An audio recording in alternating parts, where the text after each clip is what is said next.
और ठीक है बिल्कुल जावेद। सामने ही जामिया का क्या।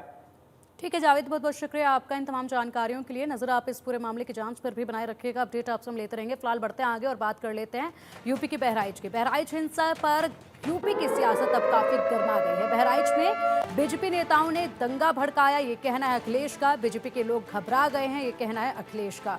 तो देखिए बहराइच में यहाँ पर जिस तरीके से मामला सामने आया, उसके बाद से इस एनकाउंटर पर भी काफ़ी सियासत हुई है और अब बयानबाजी जो है वो एक के बाद एक देखी जा रही है, जहां पर अखिलेश यादव ने बयान दिया है और बीजेपी के लोग घबरा गए हैं। अखिलेश यादव का ये कहना है बहराइच हिंसा पर सियासत लगातार गर्माती जा रही है। बहराइच में बीजेपी नेताओं ने दंगे भड़काए, ये गंभीर आरोप जो है वो अखिलेश यादव ने लगाया है। बता दें कि बहराइच एनकाउंटर के बाद से सियासी माहौल काफ़ी गर्मा गया था। जिस तरीके से बहराइच में दंगे हुए थे, उसके बाद जो एनकाउंटर हुआ उसके बाद से ही लगातार ये सियासी माहौल काफ़ी गर्माया हुआ नजर आ रहा है। यूपी पुलिस ने राम गोपाल मिश्रा की हत्या के आरोपियों में शामिल सरफराज और तालिब का एनकाउंटर किया। सपा और कांग्रेस ने सरकार पर लगातार सवाल उठाए। पुलिस ने 5 आरोपियों को गिरफ्तार किया, जिनमें से 2 घायल हैं और वहीं विपक्ष ने एनकाउंटर पर सवाल उठाए हैं, जबकि योगी सरकार के मंत्री ने विपक्ष के आरोपों पर पलटवार भी किया था। आरोप प्रत्यारोप का ये सिलसिला लगातार जारी है और अभी इसी बीच अखिलेश यादव ने एक और बयान दिया है और कहा है कि बहराइच में बीजेपी ने हिंसा भड़काई। पहले कही थी और फिर मैं दोहराता हूं, उत्तर प्रदेश में दंगा कराने का काम बहराइच में अगर किसी ने किया तो भारतीय जनता पार्टी के नेता उसमें शामिल थे।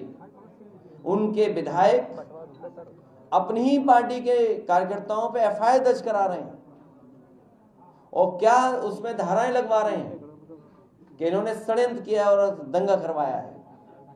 और जो एक वीडियो वायरल हो रहा है जिसमें मैं बधाई देना चाहता हूं पत्रकार को कि उसने हिम्मत जुटा करके कम से कम वो छिपे हुए वीडियो से जानकारी हासिल कर ली कि पुलिस प्रशासन था ही नहीं घंटों और उन्हें खुली छूट दी गई थी। इसी तरीके से हिटलर काम करता था। हिटलर अपने ट्रूपर्स को आगे कर देता था, अपने पार्टी के कार्यकर्ताओं को पुलिस की वर्दी पहना करके आगे कर देता था। हिटलर के जमाने में यह होता था कि पुलिस को खुली छूट दे दो या हटा दो पुलिस को और दंगा होने दो, घटना होने दो। और ये इसलिए कराया गया है क्योंकि बीजेपी के लोग घबरा गए हैं।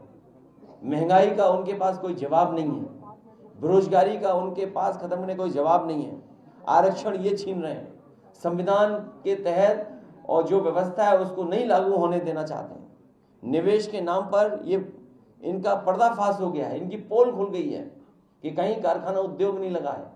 और जिन्होंने इतने साल नहीं लगाया अब उतने दिन भी नहीं रहेंगे इस सरकार में।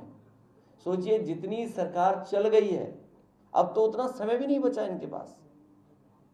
अगर इन्होंने कुछ काम किया होता या निवेश लाए होते तो वो दिखता जमीन पर। बिजली महंगी, किसान को खाद नहीं मिल रही, किसी भी फसल की खरीद के लिए कोई तैयारी नहीं, अभी भी सड़कों पे जानवर हैं और पिछड़े दलित और जो गरीब लोग हैं उन समाज के साथ न जाने क्या क्या हो रहा है। घटनाएं दिन प्रतिदिन सुनने को मिल रही हैं, बेटियों के साथ अन्याय हो रहा है। बुलेटिन में वक्त चला एक छोटे से ब्रेक का। खबरों का सिलसिला लगातार जारी रहेगा।